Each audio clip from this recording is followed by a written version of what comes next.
बारे में बताने वाला हूँ। सबसे पहले हम यूहन्ना के बारे में देखते हैं। यूहन्ना के नाम का मतलब यहोवा मेहरबान है। यूहन्ना बाकी तमाम शागिर्दों से उम्र में कम और यीशु मसीह का प्यारा शागिर्द था। अंजील की मुनादी करते हुए उसे रोमी हुक्मरानों ने पकड़ लिया और रोम में एक स्टेडियम जहाँ पर बहुत से लोग थे उनके सामने खोलते हुए तेल के कड़ाहे में डाल दिया गया, लेकिन वो मौज़ाना तौर पर बच गया। फिर उसे पीने के लिए जहर का प्याला दिया गया, जिसमें से जहर का असर ख़त्म हो गया। फिर यूहन्ना को पितमस के जजीरे में जलावतन कर दिया गया और यहीं पर बाइबल मुकद्दस की आखिरी किताब मुकाशवा उन्होंने वो लिखी। इसके बाद वो इफसस में चले गए, जहाँ 100 ईस्वी के नज़दीक उनकी तबई मौत वाक़या हुई। यही वो वाहिद शागिर्द है जिसको तबई मौत मिली। इसके बाद हम पतरस के बारे में देखते हैं। इसके नाम का मतलब है चट्टान। यीशु मसीह ने कहा था कि मैं इस पत्थर पर कलीसिया बनाऊंगा। और जब पतरस ने पहली बार खुशखबरी की मुनादी की तो पहले ही दिन तकरीबन 3000 लोगों ने यीशु मसीह को अपना निजात दहिंदा कबूल किया और बपतिस्मा पाया। तकरीबन 67 ईस्वी में रोमी बादशाह नीरो के कहने पर उन्हें सलीब दिया गया। जब उन्हें सलीब दिया जाने लगा तो उन्होंने कहा कि मुझे सलीब पर उल्टा लटकाया जाए, क्योंकि मैं इस काबिल नहीं कि अपने उस्ताद यानी यीशु मसीह की तरह सलीब पर लटकाया जाऊं। अभी हम देखते हैं मत्ती रसूल के बारे में। मत्ती एक महसूल लेने वाला था। इसके नाम का मतलब है खुदा का तोहफा। मत्ती ने कई मुल्कों में अंजील की मुनादी की, जिसमें इथोपिया, मकदूनिया और शाम शामिल थे। मत्ती को इथोपिया में तलवार से मारा गया और वो शहीद हो गए। बर्तलमाई माई के बारे में देखते हैं। इसके नाम का मतलब है तलमाई का बेटा।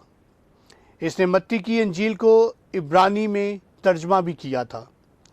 आर्मीनिया में मुनादी के दौरान इसे बारबोस राजा के कहने पर सन 71 ईस्वी में इसके जिस्म से चमड़ी उतार कर सलीब पर लटकाया गया।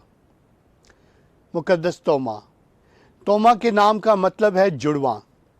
तोमा सन 49 ईस्वी में भारत पहुंचे और यहाँ पर उन्होंने खूब शहर ब शहर जाकर अंजील की मुनादी की। तोमा ने केरला, चीन, ऊपरी भारत, पंजाब में मुनादी की। जब वो महिलापुर की पहाड़ी दुआ कर रहे थे तो कुछ लोगों ने पीछे से उनकी कमर में भाला मार दिया। इस पहाड़ी को अब सेंट थॉमस माउंट के नाम से जाना जाता है। उन्हें चेन्नई में दफन किया गया, जहाँ पर अब एक खूबसूरत चर्च बना दिया गया है। तद्दई। तद्दई को त्रियूस भी कहा जाता है। इसके नाम का मतलब है पूरे दिल से। उन्होंने आर्मीनिया में मुनादी की और सन 50 ईस्वी के आसपास इन्हें वहाँ पर तीरों से छलनी करके शहीद कर दिया गया। शमाउन कनानी, जिसे शमाउन ज़ेलोतीस भी कहा जाता है। इसके नाम का मतलब है उसने सुना है। उन्हें अलग पहचान देने के लिए ज़ेलोतीस कहा जाता था।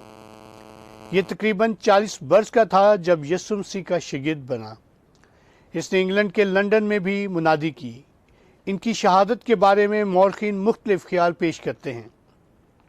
बाज़ लिखते हैं कि उन्हें सलीब दी गई और कुछ लिखते हैं कि उन्हें आरे से चीरा गया और उनके जिस्म के 2 टुकड़े कर दिए गए। हल्फई का बेटा यकूब।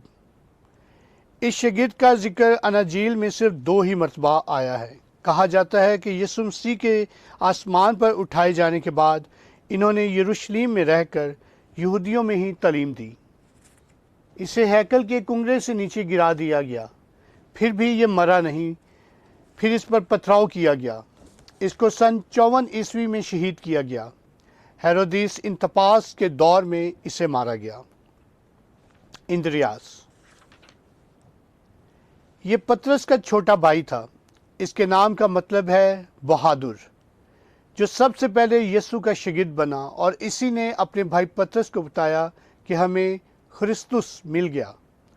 सन 60 में यूनान में एक्स की शक्ल सलीब पर लटकाकर इन्हें मार दिया गया। जब इन्हें सलीब पर लटकाया गया तो वहाँ पर ये तकरीबन 2 या 3 दिन स्लीप पर लटके रहे और जो भी वहाँ से गुजरते थे ये उनको खुदावंद यीशु मसीह की खुशखबरी की बातें बताया करते थे, जिससे लोग चिढ़कर इन पर पथराव भी किया करते थे। अभी हम जानेंगे जब्दी के बेटे यकूब के बारे में। ये यूहन्ना का बड़ा भाई और सलोमी का बेटा था। ये शागिर्दों में सबसे पहला था जिसको शहीद किया गया। सन 44 ईस्वी में यरूशलेम में मुनादी करते हुए इसे हेरोदिस इगरपा ने हैकल के किंगरे पर इसका सर तन से जुदा करके नीचे फेंकवा दिया था। फिलिपस ये गलील का रहने वाला था, जिसके नाम का मतलब है घोड़ों का दोस्त। ये यीशु का दूसरा शागिर्द था। ये अंजील की मुनादी के लिए तुर्की और रूस गया, जहाँ पर 20 साल तक इसने खुशखबरी को फैलाया। 80 ईस्वी में इसको उल्टी सलीब दी गई, जिससे वो मर गया। यहूदा इस्करियोती, यहूदा को जब पछतावा हुआ तो उसने पैसों को फेंक दिया और इसने अपने आप को फांसी लगा ली। दोस्तों, बात ये नहीं कि इन सब की शहादत कैसे हुई। खूबसूरत बात यह है कि इन सब का यीशु मसीह पर ईमान इतना ज़्यादा था कि वो एक दर्दनाक मौत को भी हंसकर गले लगाने से दरेग नहीं करते थे और वो अपने मकसद से पीछे नहीं हटे और उन्होंने खुदा यीशु मसीह के हुक्म को अवलीन दर्जा दिया और वो जगह ब जगह जाकर मुल्क ब मुल्क जाकर उन्होंने इंजील की मुनादी को फैलाया।